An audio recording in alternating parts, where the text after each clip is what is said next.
Kendiat sengi hadian bo weu samlarang ba ubadai driver truck ulasya siat hagi ketang suloi jong kisipai yada khappud ki border security force unong aktien ke sarkar jela uba pol lingdo ula pentip ba ula pha da ka direct order syau menteri ketenat kampo yeng ke sarkar jela badru syau DG jong ki BSF badiban penithu pajba yau bodon keti ban siat yap yau teu samlarang ba. Habai keren berubah polling do ulong kalau long ke basisya bagi sipai BSF kita bendon segi jaka khappud jong ke jela badiban pynjngai ke jingdon jong ki BSF haki shnong ki balong kenjasar.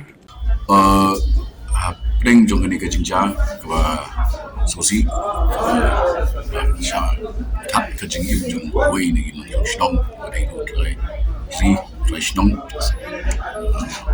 pada kalian jangan menek step ini apa nak dio letter show Home Minister the government could even intervene immediately but jo DG jo BSF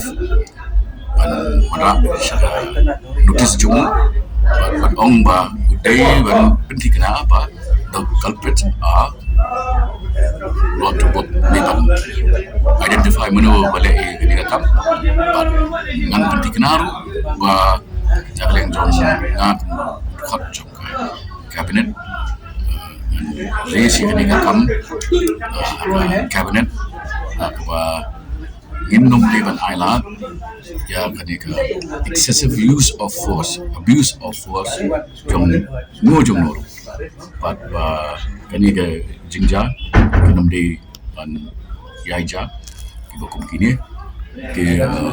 laga jong benda mala pedap bagan follow up group hari ni lihat si ni kadai ka point ke ba shongni apa kalau very valid mindan kami ki sya ki benda sor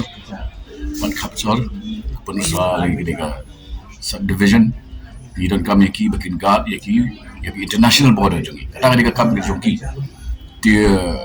kadai ka point ke ba shongni apa very valid concern but ia kadi rumah kan take up ini yang lah create di letter to Home Minister de local MLA atau bagian ini jinja ja de create di letter kan ni ya itu show DG juga BSF but kan ni gawe but point ke kampung san syuk lomba move away penjengai ki naki jaga badan ki civilian nomor kam jungki gede bakin dona international border but bakin kang ya ke jingrung jongki migrants illegal migrants na go kalian